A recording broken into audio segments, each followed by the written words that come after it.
इनसे मिलिए।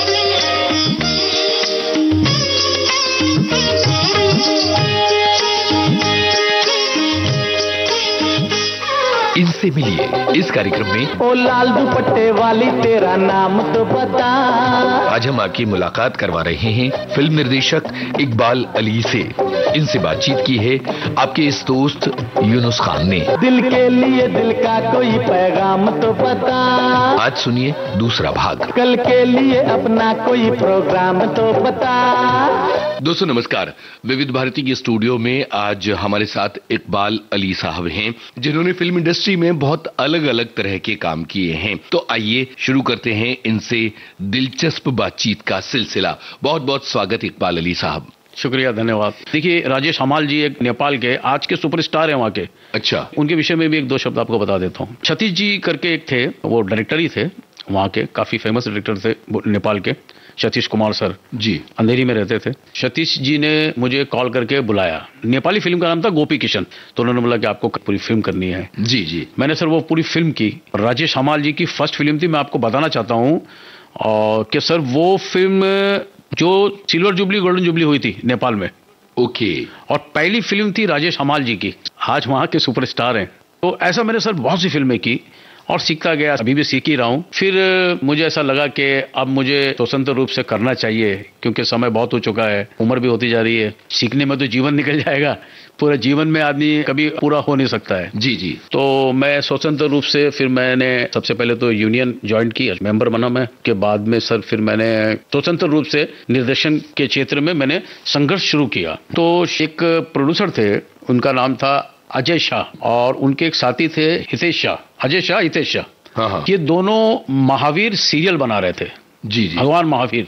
और उस दौर के अंदर काफी मतलब सीरियलों का दौर था, तो बड़ी बड़ी सीरियलें आ रही थी। तो किसी ने इनको सजेस्ट किया कि यार वो लड़का जो है ना इकबाल अली, उसको लो आप। पता नहीं किसी ने तारीफ कर दी कि मेरी। जी जी। तो उन्होंने मुझे बोला कि मैं ये सीरियल बनानी है, मैथोलॉजिकल सीरियल है, भगवान महावीर के ऊपर है, और मुझे पहले इनके बारे में अच्छी तरह से अध्ययन करना पड़ेगा, मुझे इनके बारे में जानना पड़ेगा, पढ़ना पड़ेगा, कहीं कोई मुझसे गलती ना हो जाए। जी जी। तो सर मैं तुरंत आपको हाँ नहीं बोल सकता हूँ। तो सर देखिए, उनकी महानता, उन्होंने मुझे फुल हेल्प की। और मैंने 2 साल तक, मतलब ये समझ लीजिए कि मैं जैन हो गया। और 2 साल तक मैं मतलब बड़े बड़े गुरुओं से मिलता गया। हमारे जो प्रोड्यूसर थे वो जैन थे दोनों, तो वो मुझे ले जाते थे। मैंने उनकी किताबें पढ़ी, महावीर पुराण पढ़ी। 2 साल तक मैंने सर बहुत मेहनत की। और ये 2 सालों में मैंने कोई काम नहीं किया। और मैं थोड़ा फाइनेंशियली परेशान तो होता था, क्योंकि थोड़ा गरीब आदमी हूँ मैं भी। लेकिन एक शौक था मुझे, जुनून था मेरे अंदर कि नहीं, मुझे अगर करना है तो करना है, और ईमानदारी से करना है, और आगे एक कामयाब निर्देशक बनना है। ये एक मेरे अंदर वो था। जी। तो सर मैंने भगवान महावीर सीरियल जो है, फिर हमने उमरगांव के अंदर वृंदावन स्टूडियो है, जहाँ पर रामायण वगैरह की शूटिंग हुई थी, तो पटेल साहब का है, अभी तो उनका देहांत हो गया। बहुत नेक इंसान थे। उमरगांव में हम गए, उमरगांव में हमने सेट वगैरह लगाया। सर पहले क्या था कि आप जानते होंगे कि पायलट एपिसोड बनते थे दूरदर्शन के लिए, कि भाई आप 4 पायलट बनाइए, वो पहले दीजिए, हाँ अप्रूवल होंगे, उसके बाद में फिर आपको वो मिलेगा टाइम वगैरह जो भी है, स्पॉन्सर वगैरह जो भी है। तो मैंने वो 4 एपिसोड मेहनत करके उस 4 एपिसोड को मैंने कंप्लीट किए। लेकिन मैं आपको बताना चाहता हूं सर कि वो 4 एपिसोड को बनाने के अंदर मुझे कम से कम 3-4 साल लग गए। अरे बाप रे। 3-4 साल इसलिए लगे कि मैं 3 साल तक तो अध्ययन ही करता रहा, जैन धर्म के बारे में, भगवान महावीर के बारे में जानने की। जी। और उसके बाद में फिर साल भर तो मुझे मतलब उसको पिक्चराइजेशन करने में लग गया, क्योंकि कॉस्ट्यूम ड्रामा था, और उस टाइम बड़ा टफ मामला था सर। दूरदर्शन के ऊपर बड़ी बड़ी सीरियलें आ रही थी उस टाइप की, और न्यूज़पेपर के अंदर काफी चर्चे। मुझे काम भी तो फिर उस हिसाब से करना था, और मेरा तो मतलब सब कुछ था, इसके ऊपर ही दारोमदार था। तो मैंने सर वो बहुत खूबसूरती से मैंने वो 4 एपिसोड बनाए। लेकिन वहां भी नसीब ने साथ नहीं दिया। कुछ प्रोड्यूसरों को आपस में कुछ उनका था मामला, कुछ जमा नहीं। उसके बाद में वो प्रोजेक्ट बंद कर दिया। ओहो, बहुत बड़ा धक्का लगा। मैंने इतनी मेहनत की, इतना सब कुछ किया, और मेरा पूरा समय मेरा इसमें गया। खैर होता है जिंदगी के अंदर। फिर संघर्ष में लग गया सर, संघर्ष करता रहा। फिर अब तो जागो फिल्म मेरी, वो मैंने कंप्लीट की। मतलब ये सोच लीजिए कि मैंने कम से कम 20-25 फिल्में मेरी शुरू हुई होगी। कुछ मुहूर्त हुआ, कुछ 2-4-5 रील बनी, कुछ 10-15 दिन की शूटिंग हुई, कुछ ये हुई। लेकिन मेरी वजह से कुछ नहीं हुआ। हमेशा प्रोड्यूसर की तरफ से ही कुछ ना कुछ प्रॉब्लम्स खड़े हो जाते थे, और पिक्चरें बंद हो जाती थी। फाइनेंशियली प्रॉब्लम या कुछ भी प्रॉब्लम बोलिए, कहीं प्रोड्यूसर का देहांत हो गया, कहीं कुछ हो गया, बड़े मसले हुए मेरे साथ में। जी जी। हाँ, बहुत संघर्ष मेरी लाइफ में रहा सर। तो उसके बाद में अब तो जागो मैंने एक फिल्म बनाई, मैंने ईश्वर से, अल्लाह से ये प्रार्थना किया सबसे पहले कि हे मालिक अब ऐसा कुछ मत होने देना, इस फिल्म को तो कंप्लीट करवा दे। तो सर वो मेरी फिल्म कंप्लीट हुई, मैंने राजस्थान में शूट किया जी। उसके अंदर तो सर ऐसा हुआ कि जो दो हमारे जो प्रोड्यूसर थे, एक अनिल चैलानी साहब और एक विजय शर्मा साहब, बहुत नेक इंसान है, वो दोनों जो कलाकार थे, थिएटर के आर्टिस्ट थे। तो उन्होंने बोला कि इकबाल जी हम इसमें एक्टिंग करेंगे। तो मैंने ठीक है सर कोई बात नहीं, एक कहानी लिख देते हैं, एक स्क्रिप्ट बना लेते हैं, आप बताइए आपको किस टाइप का आइडिया आपका है।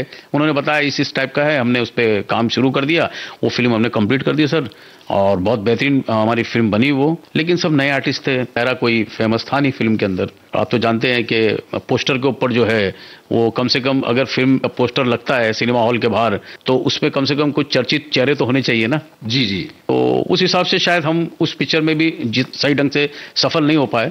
लेकिन एक चीज़ मैं बोलना चाहूँगा उस फिल्म के बारे में, देखिए हीरोज कंपनी का बहुत बड़ा नाम है, बड़ी बड़ी फिल्में, चाहे वो शाहरुख साहब की हो, चाहे वो अजय देवगन साहब की हो या सलमान भाई की हो, बड़ी बड़ी फिल्में जो है वो करते हैं। अपना एक OTT प्लेटफॉर्म बनाया तो उसने मेरी फिल्म को ही सजेस्ट किया।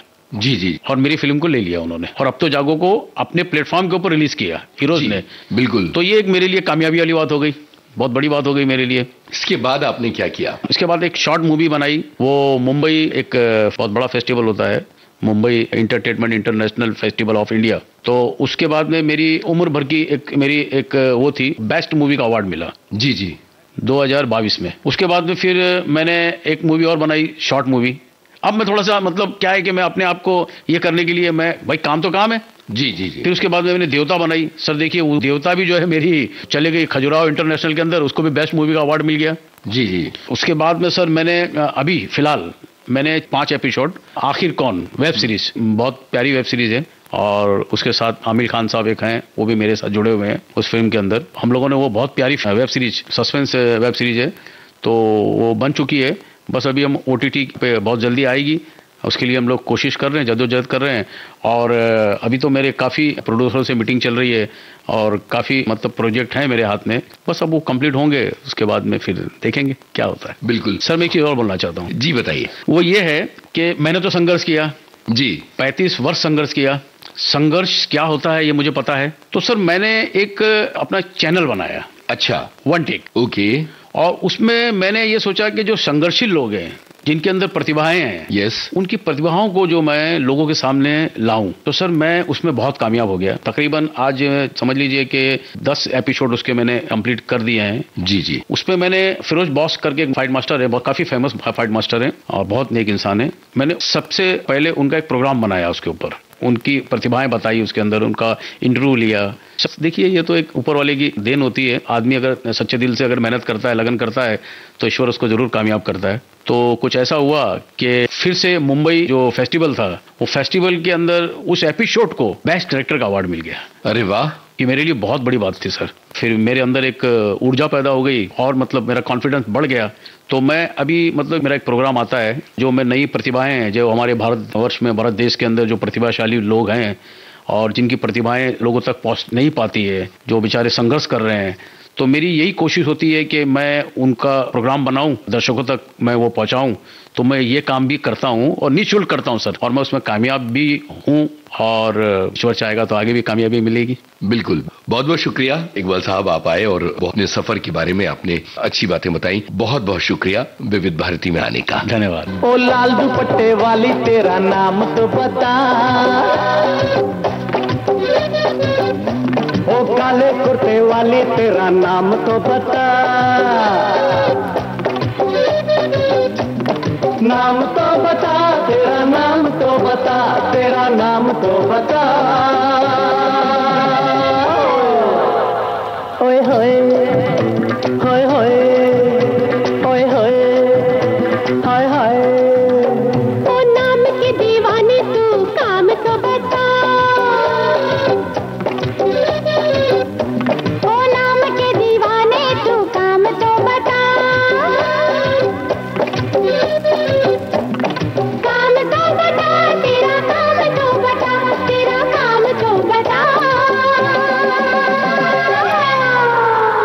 ओए होए होए होए ओए होए हाय हाय। ओ लाल दुपट्टे वाली तेरा नाम तो बता, काले कुर्ते वाली तेरा नाम तो बता।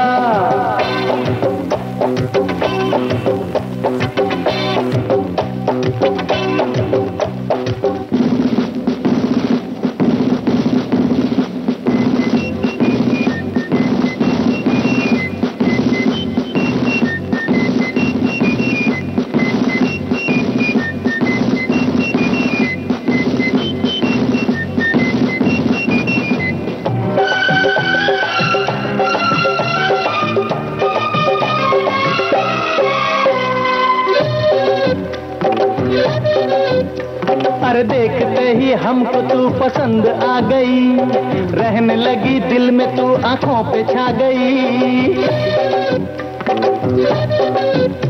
अरे देखते ही हमको तू पसंद आ गई, रहने लगी दिल में तू आंखों पे छा गई। पहली मुलाकात में लड़की नहीं खुलती, हर अजनबी पे दिल की ये खिड़की नहीं खुलती, खिड़की नहीं खुलती, ये खिड़की नहीं खुलती, ये खिड़की नहीं खुलती।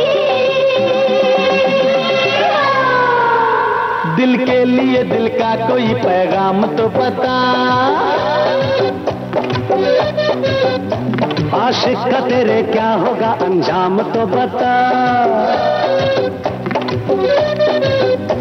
ओ लाल दुपट्टे वाली तेरा नाम तो बता, ओ काले कुर्ते वाली तेरा नाम तो बता।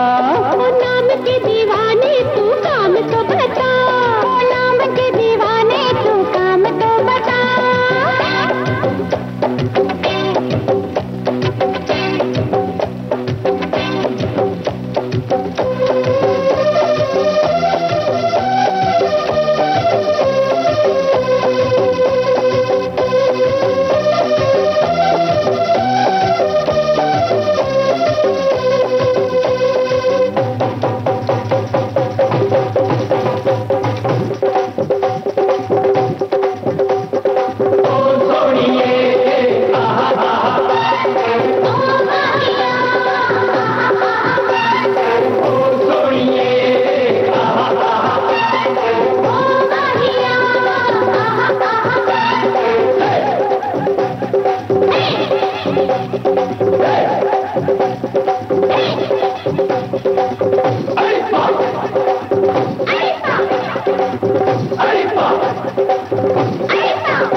तू सोच ले हम सोचने का मौका भी देंगे, तू प्यार से तंग आएगी प्यार इतना करेंगे। तो सोच ले हम सोचने का मौका भी देंगे, तू प्यार से तंग आएगी प्यार इतना करेंगे। तौबा मेरे पीछे ही पड़ गए, तुमको चुनूं क्या मेरे मुकद्दर बिगड़ गए, मुकद्दर बिगड़ गए, मुकद्दर बिगड़ गए, मुकद्दर बिगड़ गए। फिल्म निर्देशक इकबाल अली से बातचीत का दूसरा और आखिरी भाग अभी आपने सुना। एक तमन्ना जीवन की, इनसे बातचीत की आपके इस दोस्त यूनुस खान ने। अंगना में बाबा दुआरे पे माँ, रिकॉर्डिंग इंजीनियर मंगेश सांगले। कैसे आए गोरी हम तोहरे घर माँ। प्रस्तुतकर्ता जुबैर खान। इनसे मिलिए।